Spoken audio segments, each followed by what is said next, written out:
अस्सलामुअलैकुम, मैं हूँ शेरवली और आप मेरे यूट्यूब चैनल देख रहे हैं। इससे पहले जो सवाल करवाया था चैप्टर 1.6 के पार्ट 1 के 7 सवाल हो चुके हैं। आज आखिरी सवाल है, 8वां सवाल है। उसके बाद आगे और मजीद सवाल दूसरे के पार्ट के होंगे। सवाल को देखिए, सवाल डिवाइड की फॉर्म में है। 4 5 डिवाइडेड बाय 2 माइनस 3। अब हल करने का तरीका क्या है? सबसे पहले रियल और इमेजिनरी पार्ट को अलग करेंगे तो ये बनेगा 4 प्लस 5 आयोटा और डिवाइड को यू लिखेंगे तो ये बन जाएगा 2 माइनस 3 आयोटा। ब्रैकेट लिखने की जरूरत नहीं है। अभी लिखा। अगला स्टेप नीचे हल करते हैं। सबसे पहले नीचे 2 माइनस 3 आयोटा है, समझा चुका हूं, मल्टीप्लाई भी होगा ये, एंड डिवाइड बाय ये 2 माइनस 3 आयोटा है तो हम लिखेंगे 2 प्लस 3 आयोटा। तो मल्टीप्लाई भी होगा और डिवाइड भी होगा, तो यहाँ पर लिख देते हैं 4 प्लस 5 आयोटा, फिर मल्टीप्लाई 2 प्लस 3 आयोटा, ये रहा। और इसी को हम डिवाइड भी करेंगे। ये मल्टीप्लाई में एक बार है, अब डिवाइड भी होगा 2 माइनस 3 आयोटा और यहाँ पर भी 2 प्लस 3 आयोटा। ये देखो, ये पहले से लिखा हुआ लिखा, और ये 2 प्लस 3 आयोटा जो इसका कॉन्जुगेट है उसको मल्टीप्लाई भी किया और डिवाइड भी किया। ये मल्टीप्लाई है और ये डिवाइड है। अब आगे चलते हैं। ये दोनों मल्टीप्लाई होंगे और यहाँ पर फॉर्मूला इस्तेमाल होगा, तो आपने फॉर्मूले की हिंट लाजमी देनी है कि हम जानते हैं कि a plus B into A minus B बराबर है A square minus B square, और नीचे वाली वैल्यू मल्टीप्लाई होगी। एक लंबी सी लाइन खींचनी है और नीचे तो इनको फॉर्मूले में लिख लेना है, यानी कि 2 का स्क्वायर माइनस 3 आयोटा का स्क्वायर, तो 2 के लिए ब्रैकेट और 3 आयोटा का होल स्क्वायर।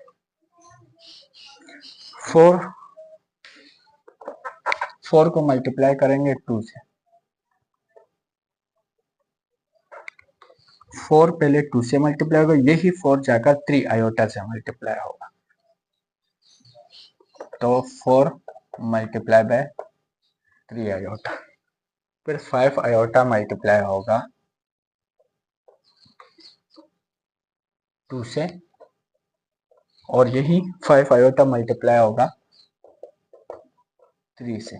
सबको मल्टीप्लाई करते हैं। 4 2 is the 8, 4 3 is the 12, iota का आयोटा 5 2 इज द 10, आयोटा का आयोटा 5 3 इज द 15, और ये आयोटा का यहाँ पर आयोटा नहीं लिख चुका है। आयोटा आयोटा से जब होगा तो आयोटा स्क्वायर।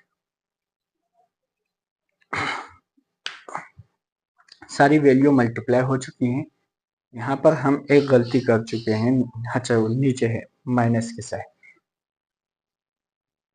अब सारी वैल्यूज को लिखना है। 8 फिर प्लस 12 आयोटा, फिर प्लस 10 आयोटा, फिर प्लस 15 आयोटा स्क्वायर। अब हल करते हैं। कैसे हल होगा? 12 और 10 आयोटा आयोटा से जमा होगा, 8 लिखा, प्लस 12 प्लस 10 कितने हुए? 22 आयोटा, और फिर प्लस 15 लिखने के बाद आयोटा स्क्वायर की जगह -1, नीचे 2 का स्क्वायर 4 माइनस 3 का स्क्वायर 9, और आयोटा स्क्वायर की जगह हम डायरेक्ट -1 लिख देते हैं, और यहाँ पर हम हिंट लगाकर iota square is equal to -1। अब हल करते हैं। 8 वैसे ही, फिर अच्छा 8 plus 22 iota minus 15, minus plus minus 15 divided by 4 minus minus plus 9। इसका आंसर में कोई गलती है? सही। 8वें का भी 13 आ रहा है, इससे पहले वाले के भी 13 था, तो इसी वजह से कंफ्यूजन है। अब 8 में से 15 माइनस करो। 8 में से 15 माइनस होंगे तो हमारे पास आएगा answer -7 plus 22 iota divided by 4 plus 9 13।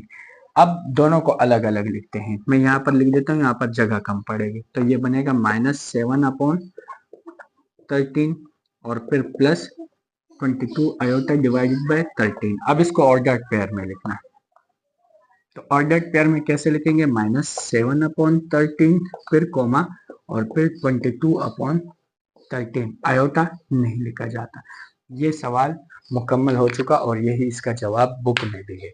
तो उम्मीद है आपको लेक्चर समझ में आ चुका होगा। एक और छोटी सी बात मैं आपको बताया, तो ये -7 जो माइनस और प्लस होते हैं बड़ी वैल्यू में, इसके लिए मैं एक और वजाहती लेक्चर दूंगा जिसमें मैं पूरी डिटेल से समझाऊंगा। तो 5 से लेकर मैट्रिक तक जितने भी बच्चे हैं वो उस लेक्चर को लाजमी देखें, क्योंकि वो बेसिक है आपकी मैथ की। क्योंकि बहुत सारे बच्चे मैट्रिक तक पहुंच जाते हैं, उनको इन चीजों का पता नहीं होता और वो कंफ्यूज भी हो जाते हैं। तो बाज़ औक़ात टीचर ये समझा भी नहीं सकते, क्योंकि वक्त कम होने की वजह से टीचर भी जो है ना कोर्स को आगे खींचते हैं। तो वो लेक्चर लाजमी मैं दूंगा, मैं बेसिक की एक और क्लास रखवाऊंगा सबके लिए। तो उम्मीद है आपको ये समझ में आ चुका होगा। इसी के साथ इजाजत चाहते हैं। अल्लाह हाफिज, शुक्रिया।